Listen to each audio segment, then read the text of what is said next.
think of it, what will you say? What are your reflections on this, major case with regard to defamation? Yes, first and foremost, like you said, the matter had been reflogged, overflogged in the public domain, so I really don't need to rehash definitions and legal and the media is running a parallel trial court. No, really, like I say here, whether we like it or not today, there are two courts.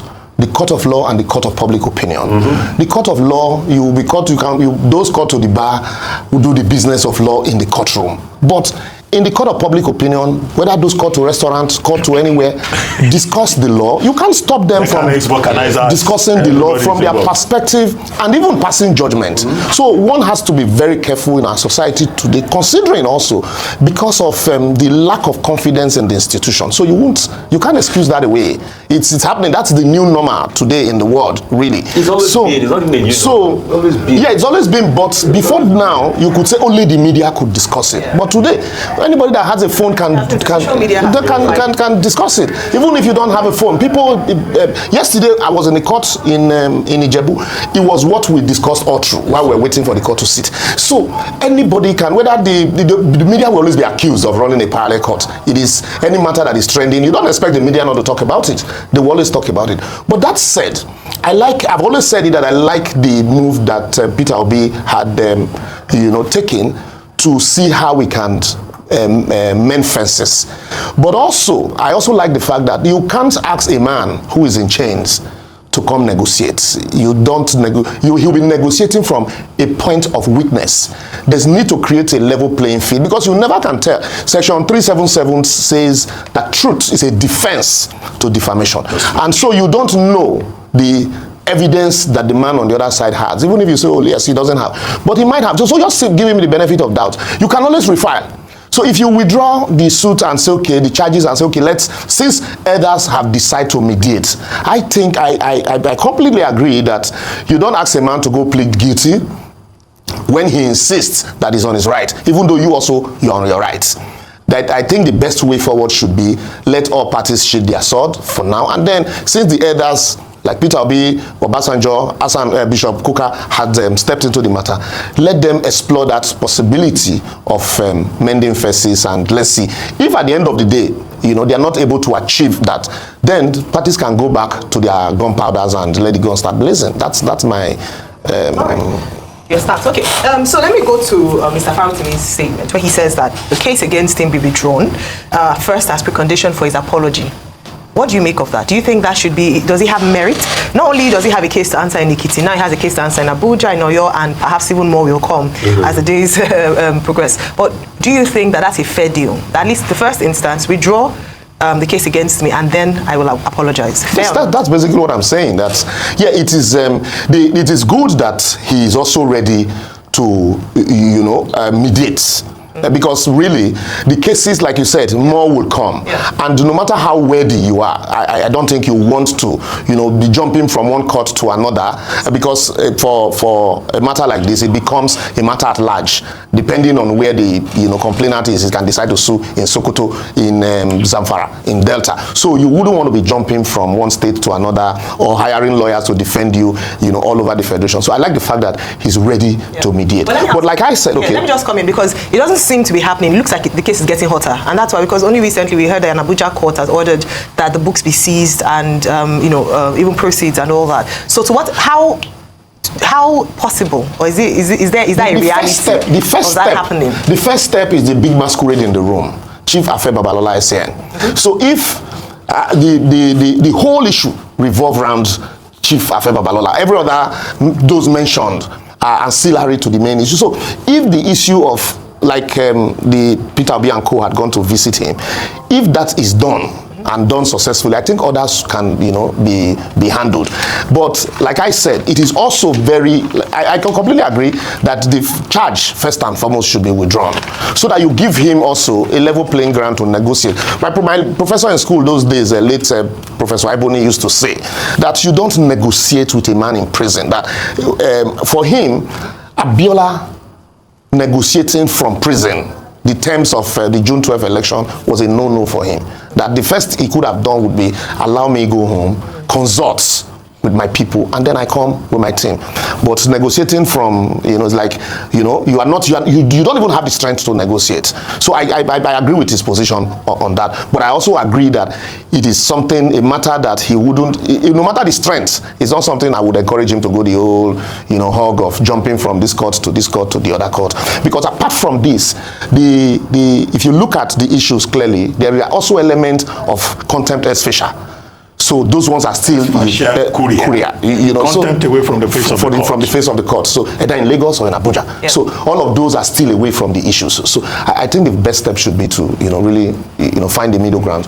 So even the damage has been done, whatever it is, and also if you talk about like I said, Section 377 is still there as a defense for him, which is why I believe strongly that he should be allowed to negotiate from the position of. Is it because so please, you might say I'm very violent in social media parlance. Is it because some truths might come out maybe when this trial starts that we're saying, let's call for negotiation, or we just want cool heads to prevail? Because some people, some parts of society will have thought that, let's even see what's happening in the judiciary. Let Dele even show us what he's got. And if he's got nothing, he should be able to account for it. Because we have also seen a case like that, my brother Liboros, in this country. That was how one person went to sue for defamation against some newspaper guys. And the newspaper guys, okay, we meet you in courts. And they provided evidence that led the person that sued for defamation to go to jail. I also, that case happened for this country. That's another option. But like I said, yes. And the person that was not suing for defamation went to jail. And if like I said, I kept repeating Section 377. If the issues is the truth, like in the case of, I think was it Body George or so, the court said there's been conviction. So if somebody uses the words complained of, that there is that is the truth, since you've already been convicted. Also, in the case, there was a matter between Afe Babalola, Professor Olorode, and Guardian newspaper or so in Ibadan, when Afe was chairman governing council of Unilag, where he lambasted ASU, and Professor Olorode wrote a rejoinder, and he took Professor Olorode to court in Ibadan. Eventually, they met in court, but the matter was resolved. But what I am saying, I'm not saying that if Dele has evidence, he shouldn't be allowed to. It's an option he can take. It's a clear option. And if he has evidence strong enough to withstand the allegation that he has raised, so well and good. Let the fact, like some people will say, let breeze blow. Yes, we'll see if I will. But like I had said also, at the end of the day, what if and he gets to suffer for it if he doesn't have anything? He doesn't have any evidence, and then the cheerleaders, the crowd would urge him on. Go Dele, and then when like they say, when the ovation is loudest and there is nothing to show, who will suffer? It's not me. It's not those. I just need to help clarify two things. Now, in defamation, there is justification, as you have pointed out. Truth, absolute privilege is another defense. Fair comment is another defense. Absence of malice is another defense. So that will be resolved by the court if the matter goes to trial. But you said something. You said if Chief Afe Babalola, who is a big figure in the case, if he settles with Farotimi, those other people, the matter can be sorted out. How? Because now we have a number of cases. We have the Ekiti cases, 2, Magistrate Court, High Court. You have Adenekwe SAN in Ibadan, or your state judiciary. So do you say that one is a civil matter? Yeah. Do you say yes? There's civil defamation. There's criminal defamation. Yeah. Do you say once Afe Babalola settles with Farotimi, Adenekwe will just say okay, it doesn't matter, he's going. There's also Ogunwumiju, kind of Ogunwumiju SAN in the Federal High Court in Abuja. That of Justice Kemekeke. Do you think Ogunwumiju will say, Chief Afe Babalola said, one of the things we've been doing is painting this as a Goliath and David matter. No. Is it strictly that? No, that's one clarification. Okay. The second thing is in Justice Kemekeke's court that Ogunwumiju SAN went to. He filed an ex parte motion seeking an interlocutory injunction that the books should be withdrawn from bookstores, the books should not be circulated again and all of that, which is the main substance, the rest of this whole defamation thing. Do you think that on the basis of an ex parte motion that Justice Kekemeke will seem to have gone a bit overboard? After all, the court does not act in vain. Do you think the court of Justice Kekemeke in this case will seem to have acted in vain. Because that book, maybe in some places, is on Amazon. How do you enforce it? Exactly. So to answer your first question, while these people you mentioned, we all know worked under Afe. So if, like I said, that they worked under him means they don't have rights. They have a right. They have a right. But if at the end of the day, the main person in the suit says, look, I have resolved and I have forgiven this man, provided the condition. Yes, I agree with you. Provided certain conditions are met. And he now calls these same people to say, look, in the spirit of all of this that had been said, I will appeal to you. It's an appeal, it's not compulsion. That's what I'm saying. It is a step forward. It's a way forward to resolving if truly parties are willing to resolve and mediate. But it is not compulsory that they must do that. But that's why I also said that for Dele, it will, go a long way in helping. Because at the end of the day, you don't want to be jumping from one court to the other, defending issues. And then on the issue of Justice Kekemeke, first and foremost, when issues like this happen, once there's a complaint, what's the essence of a motion ex parte? Is to stop further damage. There's a complaint that this, if you wait to hear the other party, the damage will be irreparable. So just grant me another. Let me give an everyday example. Your landlord says, leave my house while your rent. Very notorious. So that's the everyday example that our viewers can, relate to. Leave my house. And you say, no, my rent is still subsisting.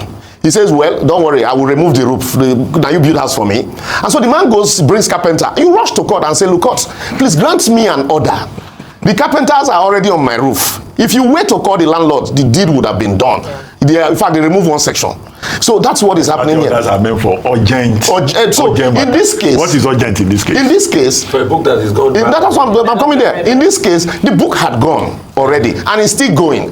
But the big question is, for those that are selling it outside jurisdiction, how will such order restrain them? That is challenge, and that's where we say today the world is a global village. Yeah. You can restrain somebody here, but there's another person in America who will tell you, I'm not even aware of this, and because the book is online. So if it were those days where you say it's hard copies only, and so you go back to the publisher.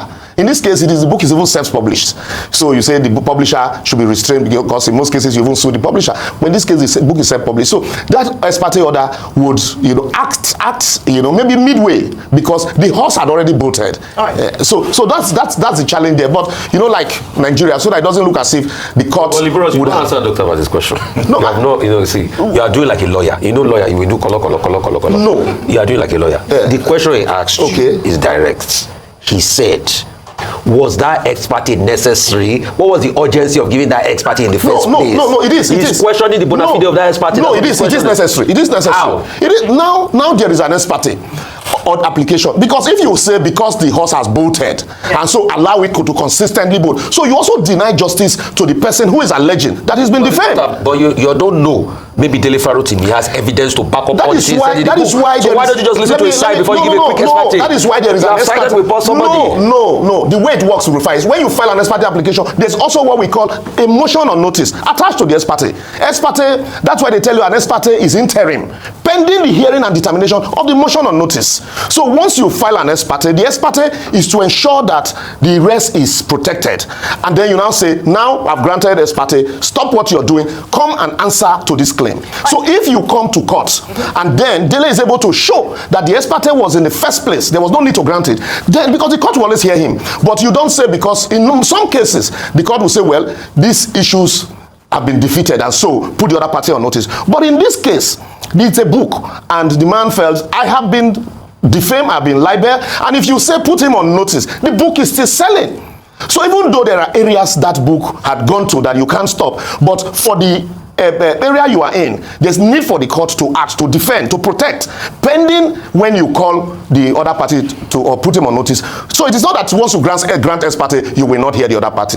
An ex parte, you can't file an ex parte application without a substantive motion on notice. There must be a motion on notice attached to it. Ex parte orders have been abused routinely. Yes, they have been abused. I agree with you. President of the Court of Appeal to advise severally. Not just the President of the Court of Appeal, to be careful. Former Supreme Court Justices, Justice Kayode Shaw, Justice Waifo had consistently abused, advised judges not to abuse ex parte order. I remember the ex parte order of Justice Ikpeme as far back as 1992. So, ex parte orders are abused, but that does not also mean that where necessary, ex parte orders should not be granted pending the hearing and determination of a motion on notice. All right. So now going back to this resolving the defamation allegation and coming to the negotiation table, what some people might also say is that beyond the issue between Chief Afe Babalola and Mr. Dele Farotimi is the fact that the judiciary was also under trial, especially in the way that they handled the case. Going back to the David and Goliath analogy, it was said that, because we often say that the law is the last hope of the common man, but it doesn't seem like that anymore to a number of people, because if you have power, you have influence, and then you are able to exert extra force, as it were.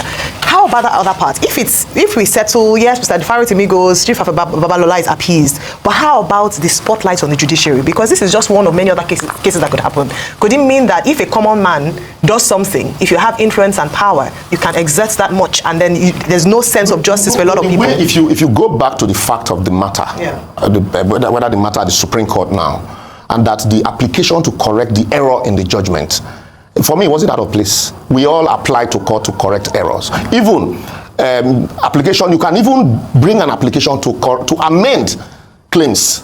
So if there's an error in a judgment that is at variance with your claim, you can apply to court to correct that error. That's not a miscarriage. But like I agree with you also, that when a judge, Lord Denny has long ago said, when a judge sits on trial, the judge is on trial. Yeah. When you're trying a matter, the entire world is trying you. Yeah. But the issue here is, yes, parties are allowed to make fair comments, justifications. That's what had happened here. That's why we sit down here when judgment is delivered in a matter. We sit down, we look at the judgment, we weigh it against the precedent, that had been given by the same court, and then we make fair comment. But when it's it's alleged to be beyond fair comment, that's where the problem is. And that's what I'm saying.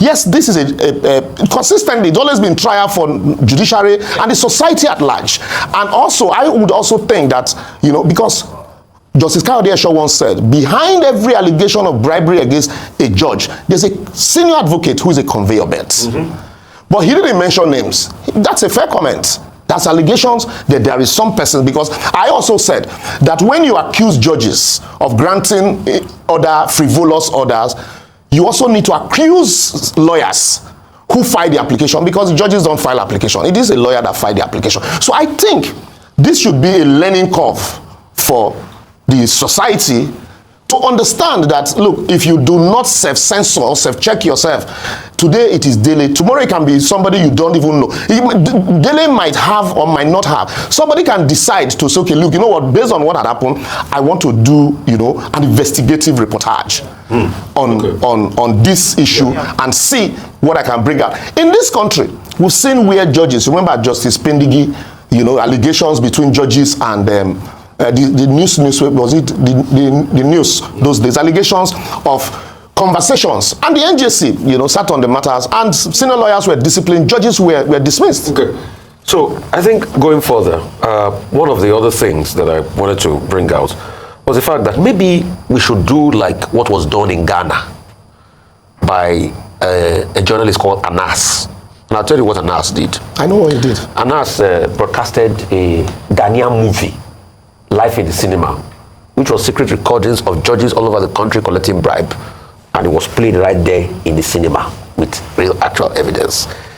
Secondly, I want to talk about a concept called intimidation as corruption, because one other thing we don't talk about in Nigerian judiciary is most of the time it's not money or allegations of money that causes the corruption. It's the intimidation of the dramatic personnel by the stature of the people involved. That is the corrupt tendency there.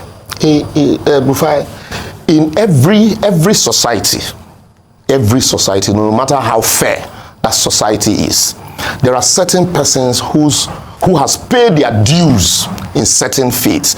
That, just like you now, there are some places you will enter. You have, journalists. You'll be given a right of first refusal, even though we're talking about fairness and balance. You'll be given a right of first refusal. But for some persons, they will say, Rufai came here to intimidate us. Who does he think he is?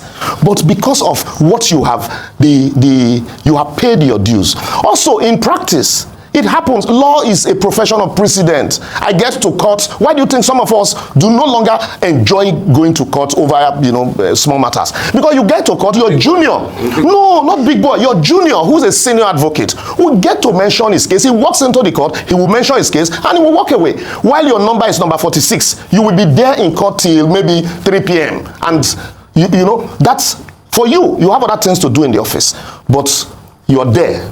It's intimidation also. They must give the gross SANO. That's what you do now. You've requested for it. It's a privilege. It's not a right. So we all work for it. We all want to be. So there are certain things. I agree that this society and the profession, there has a lot of problems. The allegations of bribery, the allegations of intimidation. We need to wrap up. I just need one more clarification. In this whole Farotimi saga, another thing that people have talked about is the restraint. When he was returning, I think, to the magistrate court the other day, he was put in handcuffs. Now, was there the second time he wasn't put in handcuffs? Is there a justification for putting him under restraint? That is within the purview of Section 7 of ACJA. That is the intimidation that Rufai is talking about now. Because who was intimidating him? Because just to add to your question on that intimidation. Also, the case of the magistrate that has constantly detained him for a law that doesn't exist in Ekiti State. If I have time, I would. You have to be quick about it. Yes. The handcuffs, that's why they are called restraining. It's only meant for either somebody who is violent, so as he would not escape. But in this case, no violence has been shown, and it's not also on record that the man has attempted to escape. Putting him in handcuffs or further worsen the case of the prosecutor. It's like you are no longer prosecuting him, you are persecuting him. When we see, people who are other people, high politically exposed people who are accused of corruption, and then you don't see them in such chain. So I think that was intimidation from the correctional centers, especially, against when the states want to intimidate you, they do all sorts. We saw how Afe Babalola was place persons, yes, people, and that's why, African China said, poor man when steal Maggie, you go see him face for crime fighter. So that's basically what is playing out here. So the issue is it because it's Dele Farotimi? Because if you steal a phone, they will put you in handcuffs. No, yes, you see that is the society. As we speak now, there are some persons who are in custody over Section 24 of the Cybercrime Act. We're not talking about them. The society is not talking about them. There are people who are in handcuffs every day, and that's the privilege also that he enjoys because he's Dele Farotimi. So people will talk about it. That's the privilege I was talking. So in every wow. In fact, I am scared of this country. Well, like what is going on, especially with this issue of Dele Farotimi, Afe Babalola versus Dele Farotimi. I am scared of what is happening in this country and what is even going to happen later. This one is just the beginning, because this power abuse, I don't understand. It's getting too much. Yes, it's just like you're asking somebody who is in detention to come and apologize, accepting everything by all means because of power, not to even go through trial, not to even give this person fair hearing to explain his own side of the story. You are just giving him condition to release you. This is not, this has nothing to do with the court again. Accept what I accuse you for, what I say, then you will be released. So it's like somebody is controlling the court, telling the court what to do, not according to the constitution. Somebody is imposing that to that judiciary or to the court. Like, this is what I want you to do to this person because this person did this to me. This is what I want you to do to this person. Why? Because of power, which is not good. It's not fair. If you feel defamed, you feel defamed. Everybody has said this before. Let this person trust this person. Let this person go to court and defend himself. If he fails to defend himself, that's where you do everything you are. The court will decide on what to do. Not just without anything like that. Just from nowhere, just send a police, using Nigerian police to harass people, just to go and pick him up and bring it to wherever you feel you are comfortable at to. Not according to the constitution again. Just where you feel you are comfortable and you don't want to stress yourself, Baba or Gagba. And you are deciding for the court what to do, not what according to the constitutions. And now you are telling him to come and apologize because he's in detention. He wants to be released, isn't it? And you are forcing him to do what ordinarily. What about all the evidences he says he has? You don't even give him time to provide those evidence for the whole world to see. Before somebody put pen on paper, there are issues like that. He knows what he was trying to do, what he's doing, where this matter. Somebody cannot just come and speak about another person without evidence because he hates you. He hates what you did. No, he didn't hate you personally. You hate your personality. He hates what you did, what he's aware of. That's the problem. Anyways, This is what is this is our country where we find ourselves. Yes, nobody have right to talk again. After all, I still don't forget. Nuhu Ribadu said they will shut all critics up. This one has nothing. This is not between Dele Farotimi and Afe Babalola again. It's gone beyond both of them. Yes, this one is. Let me not go. Anyway, please share this video. Please subscribe to this YouTube channel now.